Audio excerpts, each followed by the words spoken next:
All right. So, well, thank you guys for being here. I really appreciate it. And shout out to Jim Zinner. You know Jim. Yeah, exactly. He reached out to me and he was just like, this is something that I really think that our districts would love to be a part of, love to experience. I know that being spread out and not being in like one office setting, it's hard to get any type of wellness to you guys that is like effective because you can't really like bring everybody together for like workout sessions as an entire VPAN. So Fly Bodies, that's pretty much what we do. We do presentations, workouts, also competitions and wellness programs for entities that are pretty much spread out and that they don't have necessarily the capabilities to have great wellness programs implemented in their system yet, but they're wanting maybe a little taste, and so that's what we're here for. We're here to bring you guys some information and then also do some competitions, kind of motivate you guys and answer any questions and give you some information that's going to help you really perform better as just human beings and then also feel better, right? Like that's the whole goal is like we want to feel better, we want to sleep better, we want to just overall be better people. So that's what big shout out to Jim because he was someone that is like I want my company, the people that are working for me, because he knows you guys are the backbone of this industry, of this organization.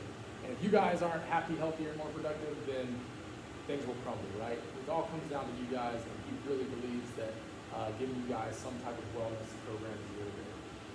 So that's what we're here. Our mission is to build healthier, more resilient communities in an ever-changing world. I think you guys know working with veterans and also ourselves during COVID, it was our world's turned upside down, and we kind of, were basically running around with our heads cut off, trying to figure out like how to live healthy lives and just make it every day, right? So we know those types of things are not done from happening. So it's like, how can we make ourselves more resilient from a stress management standpoint, from a fitness standpoint, from an emotional standpoint? All these things are going to help us feel better, right? And be more productive in everyday life. And our goal for Fly Bodies is to educate, train, and transform. The education piece is what we're going to kind of go over. It's the Fly5. That's Fly Bodies, basically 5 principles to kind of like our cornerstone of our wellness programs and also just living a productive life. These things you'll see they're nothing like, they're not snake oil. They're not, hey, you have to eat our products or drink our milkshakes and stuff like that to be healthy. It's like, no, they're very practical things that you can implement into your life that you're going to be like, okay, this seems doable, and maybe you haven't thought of it in that way, and so that's why it's so effective. Going back to what the benefits of health wellness programs, like this is something that Jim realizes is a big thing for VPAN to be able to grow and to be able to thrive. Obviously we're all stretched to our limits from a stress standpoint, and we know that is. Let me go next slide. Our current situation, we're stretched to our limits, right? It's definitely something where we're sleep deprived. We're also, not taking care of ourselves all the time. We're taking care of others. And this is something that's where we are right now, right? And most people who would say like that's kind of what they're a lot of their life, majority of the time, right? And so, since that is the case, it's like, okay, what can we do, and what can we, talk about as a community to help you guys with those things? Obviously, I can't read the stories to bed at night, but I can give you some practical things to help you have better sleep, to stress management and stuff like that. So we're going to do a little bit of an exercise right now, not an actual exercise, but a breathing exercise to kind of wake us up a little bit, and then also just kind of give us, a little more energy in this current moment. So basically what it is we're going to breathe in through our nose, and then you're going to exhale And you're just gonna basically let it kind of come out. You're gonna breathe in. Is it the 5, 6 something, 5, 6, 7? So this is just actually kind of activating some adrenaline, getting more blood flow to the brain. This is actually going to wake us up a little bit. And your exhale is going to be shorter than your inhale. So our inhale is going to be about 2 seconds. We're going to do 20 reps, okay? We're going to do 20 reps. Yeah, we're going to do 20 reps. If you start getting lightheaded, take a breather. Well, relax a little bit. You don't have to, I don't want anybody passing out. So, so you might feel a little tingly, like blah, blah, blah. But, and I'll tell you the reason why we're doing this afterwards. It's going to take about 20, 30 seconds. But I will start counting after about the 3rd or 4th rep, and then we're going to do 20 reps. So we're here. We're going to, okay? Here we go. Starting in 3, 2, 1, go.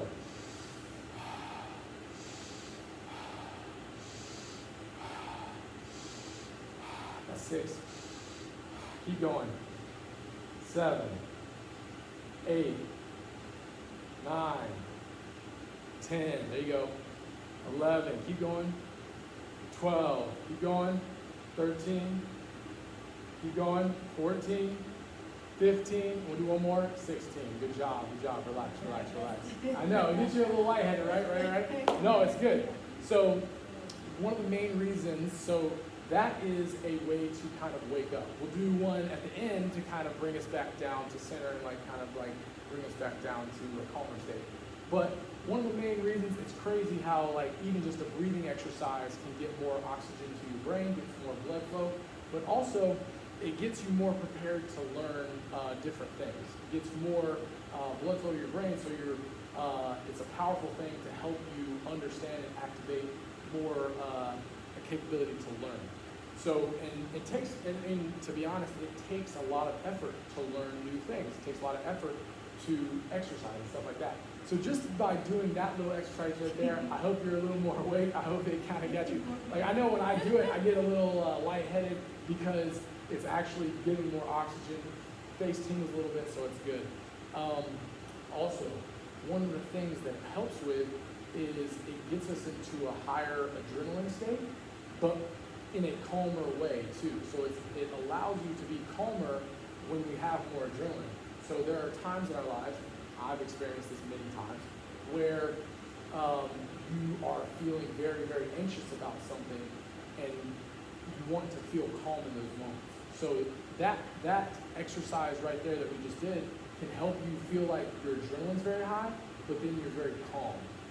So it's just something where, maybe you're talking to somebody or you feel getting anxious, you can think clearly in those high adrenaline states, right? So thanks for participating in that. That's the first and only exercise we'll do today.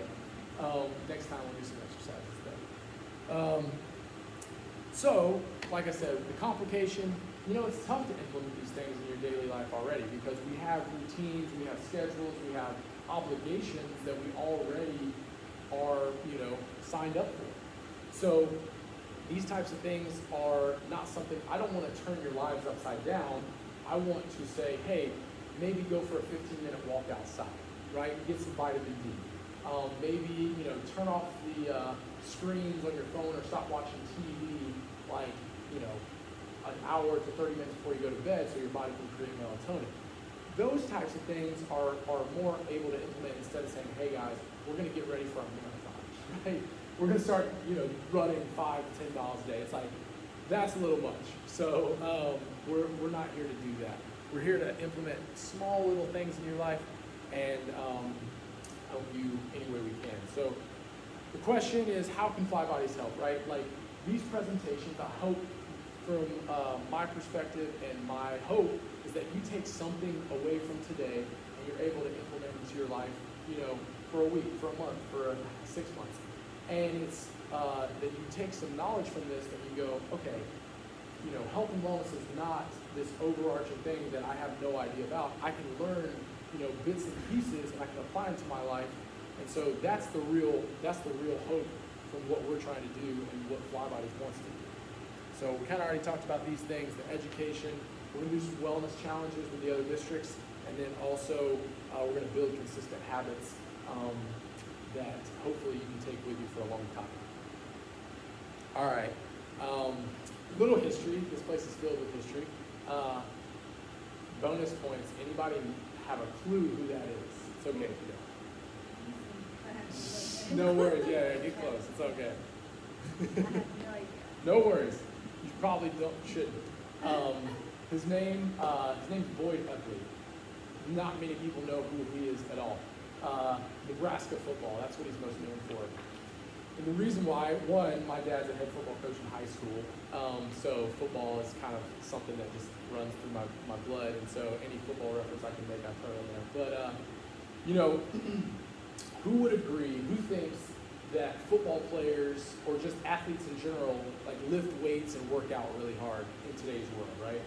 You would say like that's a normal thing, like NFL players, they work out really hard in the weight room, and even college players. Well, back in the 1940s and 50s and even 60s, coaches thought that lifting weights would slow their players down. They were like, oh, the extra muscle is going to slow us down. It's not going to make us as good.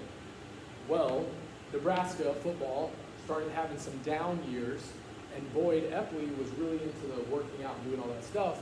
So we went to the football coach, and he said, hey, I would love to see if I can help your players get bigger, faster, and stronger. So the coach was like, all right, we've had two, 500 seasons, let's try it out. So he got hired in 1968, and in the 1969 season, they went 9-2, so they had a pretty good season. And then in 1970 and 71, they won the national championship in football.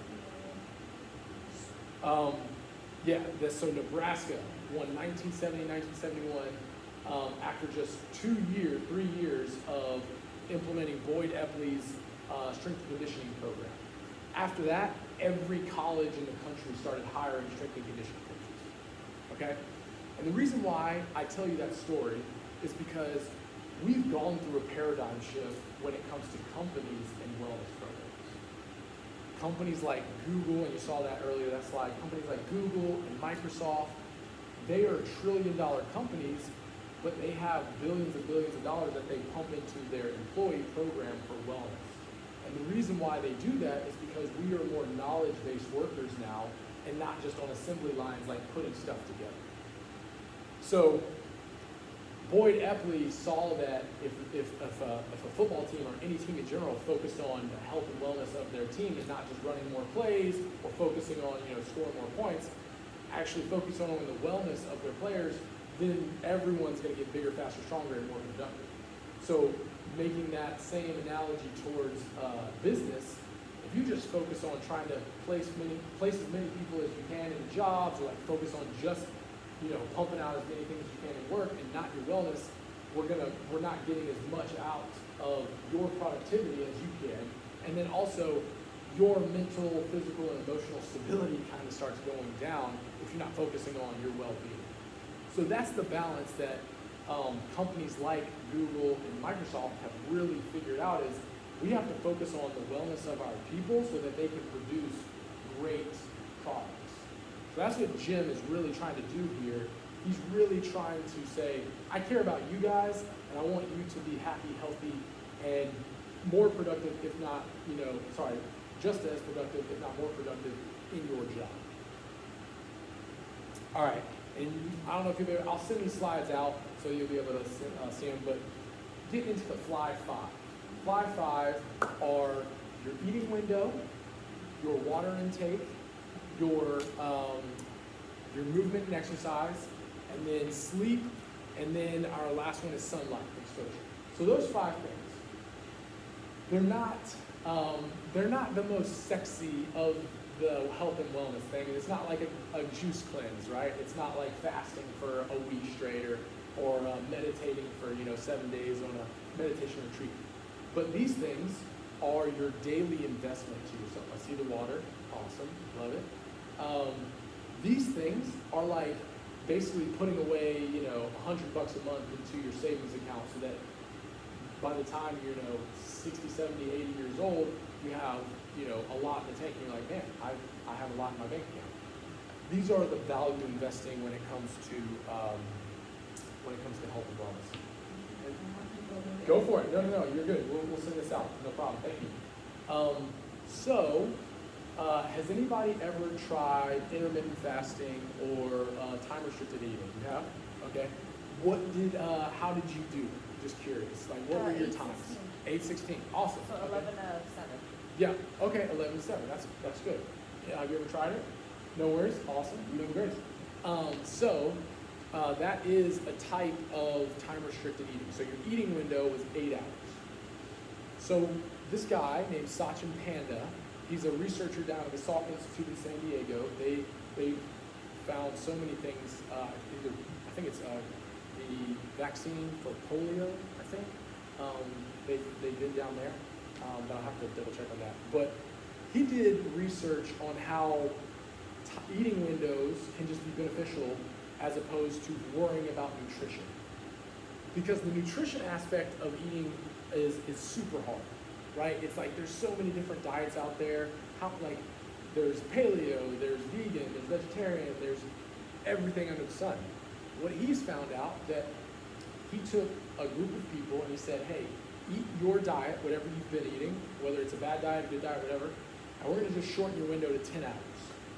And what he found was that people who had a 10-hour eating window and kept the same diets, didn't matter what it was, lost weight and had healthy biomarkers. So one thing you can think about from an eating window standpoint is if I'm trying to figure out what to eat, I can have an eating window from either 8 hours to 12 hours. Anything less than 12 hours is considered just healthy in general. But having an eating window around 12 to 8 hours, and I can figure out that diet portion. Because what happens to us really is we're eating really early in the morning and really late at night. And so over 50% of Americans and adults are eating for like 15 hours a day. And so that's what he's kind of focusing on. The research he's done is that to go along with our circadian rhythms and to help us sleep and to help regulate certain hormones, it's best to have some type of window. And it doesn't always have to be 8 hours. You can have a 12-hour window, you can have a 10-hour window. Anything, they haven't seen any benefit from less than 8 hours. So anything 12 hours or less is good. So I know, with that being said, a lot of people that I've worked with, either get up super early sometimes or, they have so much going on at night, it's hard to eat within that window. Totally get it. So I know it's not always going to be perfect. So don't get me wrong. I even, eat outside my window sometimes. I give myself like an hour. Yeah, exactly. For For sure, exactly. And as long as you're like around that time, it's great. Yeah. So, eating window, that's the first thing. Sticking to a good eating window. Does anybody have any questions about that? Okay. Water intake. So our bodies are over 50% water. Men's bodies are over 60% water, and women's bodies are 55% water. So with that being said, I know that there are a ton of different drinks you can drink other than water in today's world. But it's great to know that your brain is over like 70 to 80% water. Your cells in your body are like 80 to 90% water. So when we're dehydrated, we don't make great decisions sometimes. We become sleepy or lethargic or even just make more emotional decisions because we're cranky. One of the funny sayings I learned, I was at combat survival training, and one of the funny sayings that I heard is, irritation is the first sign of dehydration. I agree. Right? So like, when we were out there in combat survival training, it was funny, anybody that was getting upset were like, dude, drink some water. Or, My dad just said, have, drink some cold water. right. Yeah, every time Exactly. you got angry, drink some cold water. Yeah, so irritation, the first sign of dehydration. So if you start getting a little cranky, drink a glass of water, might change. But seriously, it's crazy because a lot of times we're thirsty and not even hungry. But we feel hungry because we just don't, we're dehydrated. So, I have a question. yeah, go for it. How long does your body, like once you start taking the proper intake of water, how long does it take for your body to get used to that amount of water if you're not used to drinking that much water? So the recommended, and I even should have said this, but the recommended amount is half your body weight in ounces. Okay. So to get used to it, it's one of those things where I don't know if your body necessarily gets used. In what regard are you saying? Like, if let's say you weigh 200 pounds. Yeah. and you're saying half of that an ounce, so 100 ounces. 100 ounces, yeah. That's a lot of water. For sure. If you're not used to drinking that much water, then your body's gonna feel bloated. You're not gonna feel like you're gonna feel icky. Totally. In a way. Yeah. How long does it take for your body to start to consider that the norm Right. and not feel as bloated or as like full?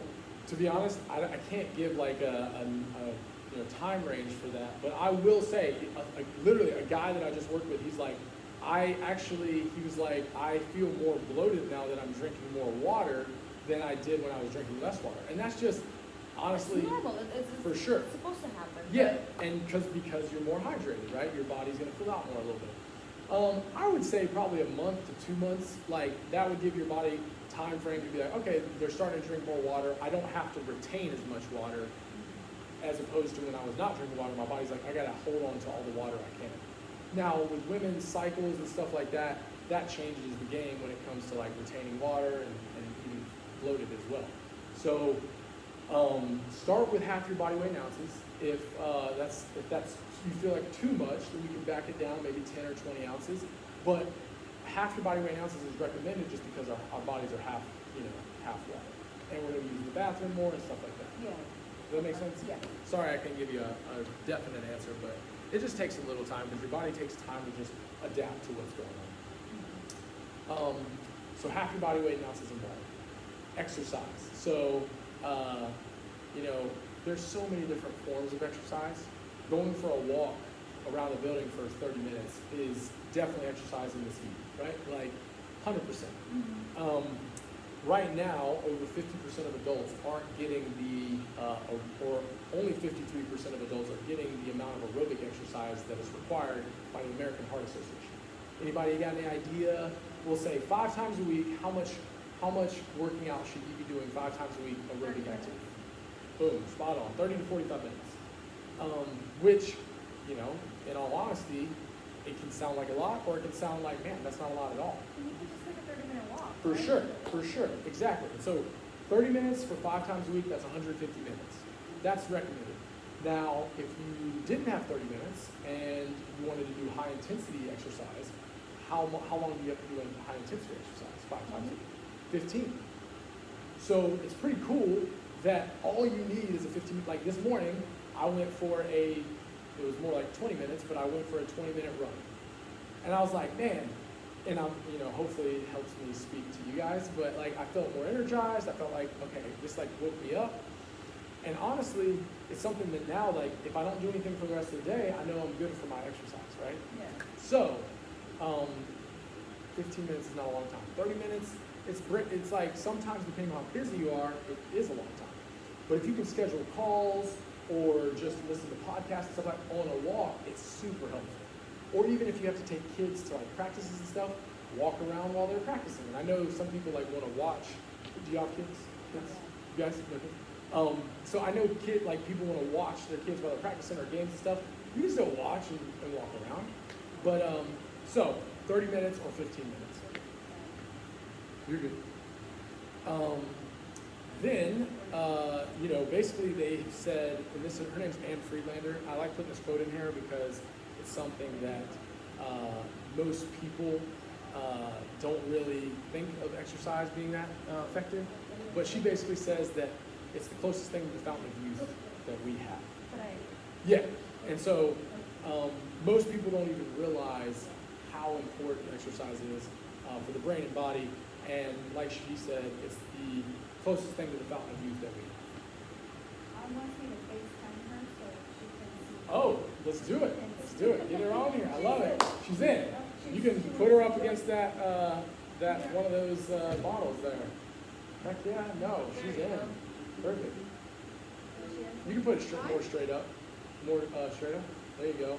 Hello. You hear us? How's it going? You're going to join us now. Yeah, you're here. These are the slides. Perfect. Yeah, this is great. Awesome. Thanks for joining.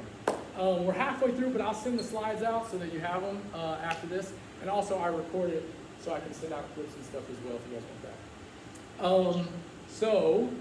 I'll kind of back brief you at the end, but we are to sunlight. So sunlight exposure how much sunlight do you think you need in order to get your adequate vitamin D levels for the day?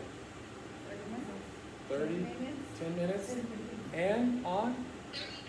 30? You guys are close. 15 minutes. 15 minutes of sunlight on your skin, like a short sleeve shirt or in shorts or something like that, gives you the adequate amount of vitamin D. Does anybody know why vitamin D is so important? Energy, okay, health. Anything else? Bones. Energy, yeah. Bones, exactly. So basically, 42% of the U.S. population is not getting enough vitamin D. And it's because we're such inside creatures, right? And the rates of osteoporosis and osteopenia are going up because your body needs vitamin D in order to process calcium. If your body doesn't have enough vitamin D to absorb the calcium that you're taking in, then your body will pull from the bones you have for that calcium. So in the last presentation, it was crazy because I said that, and one of the girls in the back was like, "That's wild. My grandmother was just diagnosed with osteoporosis, and for the past 40, 50 years, she's terrified of going out in the sun because she doesn't want to be out in the sun." And so she's like, she just got diagnosed with osteoporosis. So it's very important, like vitamin D is very, very important, but just getting out in the sun in general is going to regulate our circadian rhythm as well. Just like food does, but sunlight, more than anything, regulates your circadian rhythm. So in the morning, it's really good to look at sunlight because it's going to activate these hormones called melanopsin. Do you guys know what melatonin is? Yes. And you know what melatonin is? Everybody knows what melatonin is. Melanopsin is the opposite of melatonin. So when your body's producing melanopsin, melatonin's not being produced. So in the morning, when you look at blue light and you look at sunlight, your body starts producing a lot of melanopsin. So then your body wakes itself up naturally. All right? And we'll get into this on the sleep portion, but when your body is looking at bright lights in the nighttime and not avoiding blue light, you're still producing that melanopsin, which is not producing melatonin, which we'll get into in a second. With vitamin D, 15 minutes outside. So if you go for a 30-minute walk outside, you get your vitamin D intake for the day, and you get your exercise for the day. Simple as that. And I know that it's super hard in today's world because we have to actively get outside. Like, I sit inside, or I'm inside 90 to 95% of the time. It's just a fact. We all are. Because we have inside jobs, we have desk jobs. Totally get it. So knowing that, we have to actively say, you know what? I'm going to get outside for 15 minutes. Even if it's just to sit outside, just to look at the sun, be like, no, don't look straight into the sun, please. You'll blind yourself. But we have to act. It's just like drinking water. We have sodas, Gatorade, all this other stuff that we can drink. We have to actively drink water as well. It's one of the Fly5. I'll go over it in a second. And is it Ann or on? On. Okay, cool. On. I'll go over that at the end. We talked about water earlier. Any questions on sunlight or vitamin D? Okay. Super important. Go for it. So I know that, I guess, people say that, like, sunscreen, if you have sunscreen on, it doesn't count, right? So, like, that has to be, like, bare skin. Right, exactly, yeah. It's definitely a little tougher for your body to absorb the vitamin D and produce the vitamin D when you have sunscreen on. So they try to say, like, if you can get outside with no sunscreen on, obviously you don't want to stay outside and get burnt. Yeah, but without sunscreen or any long sleeve shirts or hats and stuff, because we want to try to get as much of our skin hitting, because that's, your body produces the vitamin D, which is incredible when you have sunlight exposure. It's crazy how it works. You feel like a plant. Like, it's pretty cool. So, yes, if you go outside, try to go out with sunscreen for like 15 minutes, and if you're outside for a long time, you can put that sunscreen on. Cool? Awesome. All right, sleep. Who has trouble sleeping sometimes? Yeah? No? You're a sleeper? You're out? On? Yeah? Well, you're an anomaly, I tell you that. Yeah, no, seriously, like there's so many nights where I'm just thinking about a lot of stuff, and it's tough for me to fall asleep sometimes. You're out. No worries, man. We need your genes. Yeah, for sure. So, anybody, what's kind of the average amount of sleep somebody should be getting? Adults. 7 to 9. Perfect. 7 to 9. Yep. And does anybody know when the best time for our body to actually basically regenerate and like repair itself? Like the time frame? What 10 time to is 6? it? 10 to 2 a.m. So 10 p.m. to 2 a.m. So I know some people are night owls. I know some people like to go to bed late. You know, you're watching Netflix. I get it. Watching Amazon Prime. I do it too. But with sleep, like I said earlier, if we can put some, like treat ourselves like children, essentially, and say, you know, at 10 o'clock, we're not going to look at screens anymore. We're going to try not to look at our phone. We're going to definitely not look at TV. But I literally usually it's more like 10:30. At 10:30 I go, I'm not looking at my phone anymore. Even though I want to watch, you know, a couple more YouTube videos about certain things, I just go, you know what, I'm not looking at it, I'll put it on airplane mode and I'm done. The reason why is because what we talked about earlier, the melatonin is not being produced when you're looking at blue light. So when you guys are looking at this screen, when you're looking at your phone, when you're looking at TV, your body's still producing that melanopsin. Yeah, exactly. What if you change your phone to night mode? That helps a little bit, for sure. But you're still looking at screen. No, for sure. No, yeah, no. I get. Hey, I definitely change mine to night mode around like 8 or 9. Yeah. For sure, because I know I'm going to be looking at it. But still, any type of screen looking is going to activate, some type of melanopsin production.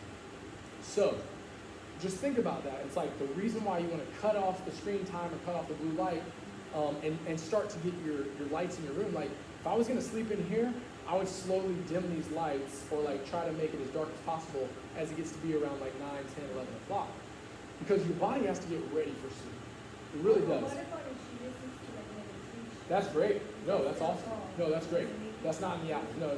That's relaxing. Whatever's relaxing, right? Try to get 7 to 9 hours of sleep. My time is from 11. It hurt us. I'm telling you. It hurt us. That's crazy. I couldn't have timed that better, right? Like, come on. Jeez. That was amazing.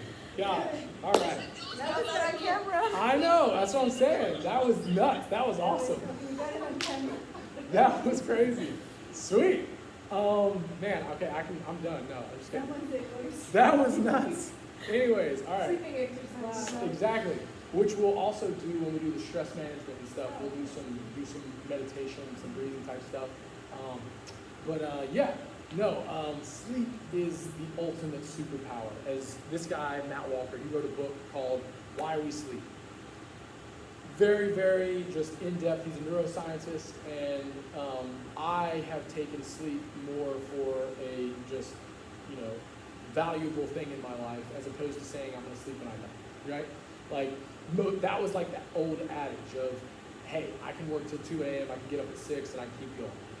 So now we know how important sleep is. Anybody have any questions on sleep? Sleep. Kind of went over it. All right.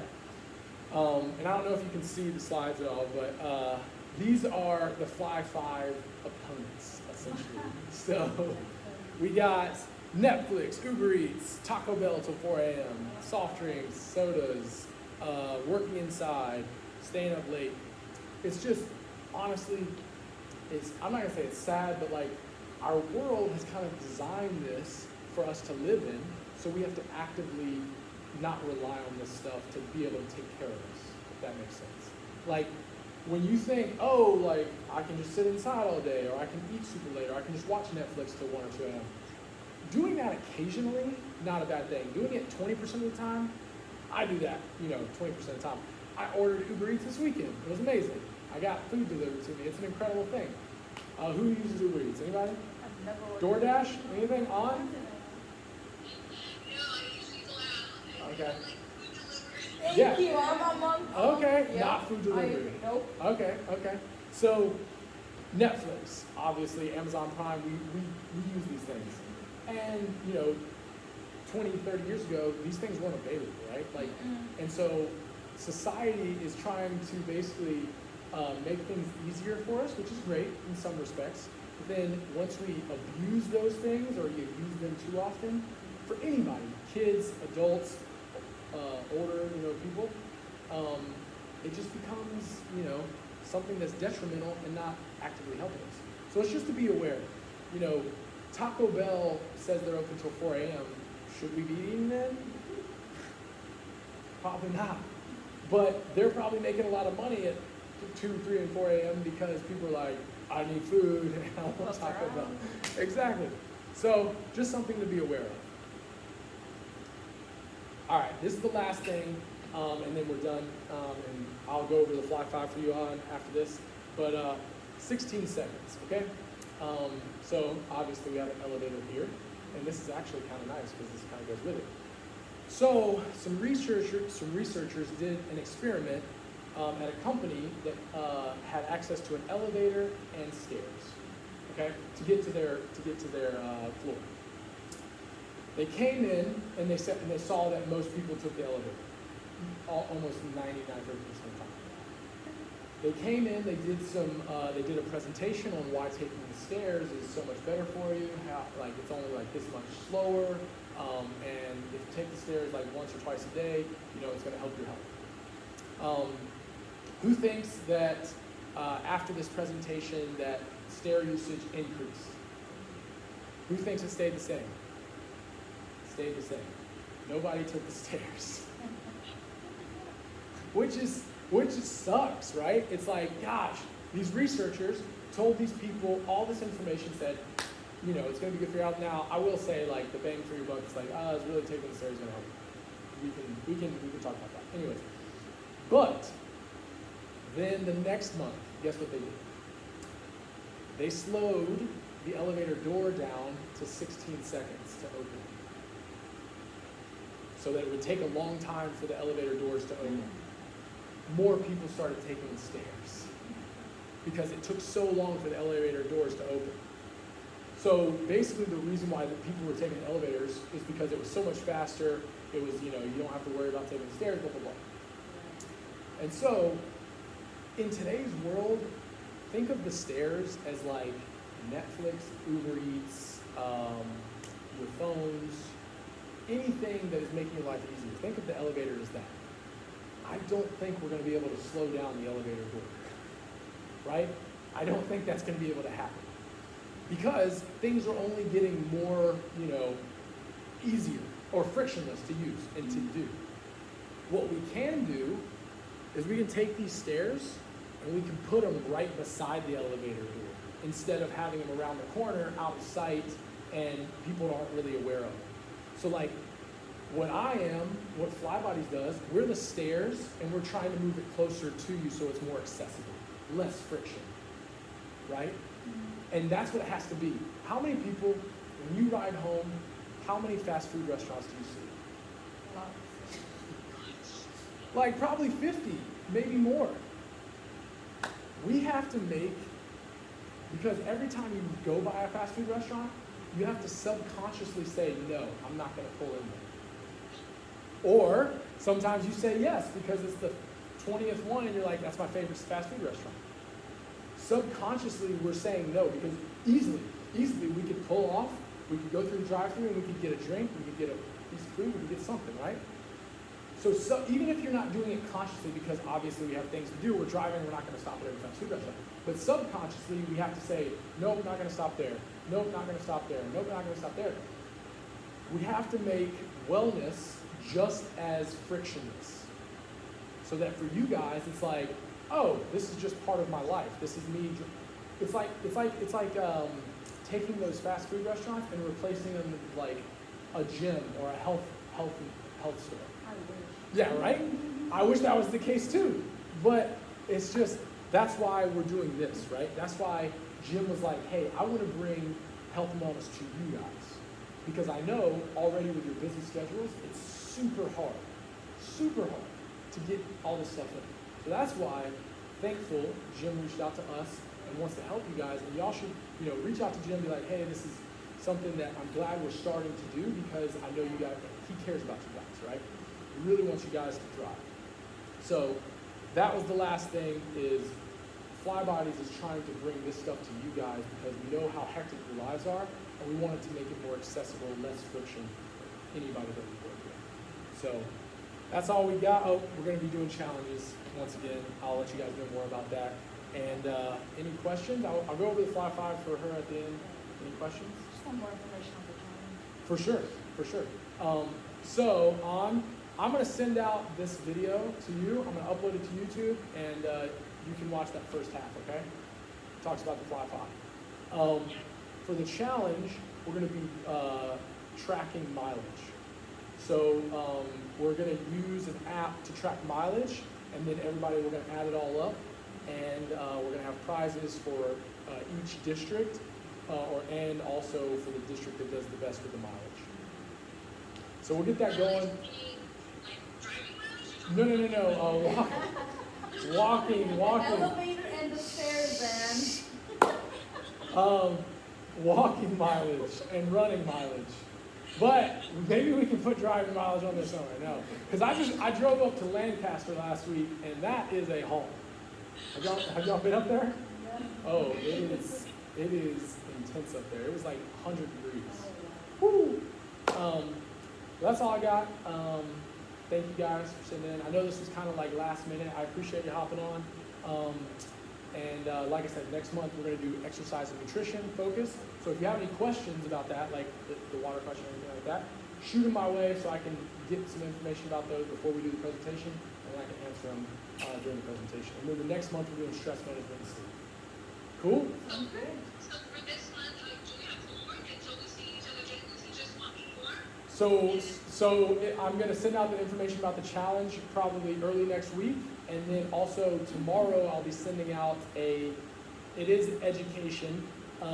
It'll be a video. It's like it'll be about a 15 to 20 minute video of information on just wellness and just exercise in general, and you'll have like a PDF associated with that, and so it's kind of like learning bite-sized pieces about it, right? You can watch it. You don't have to watch it, but it's really good information. Cool? All right, guys. Well, thank you so much. I appreciate you hopping on. You guys have a good rest of your day. You too. See ya. Thank you. Have a good one. Bye, Ryan. Take care.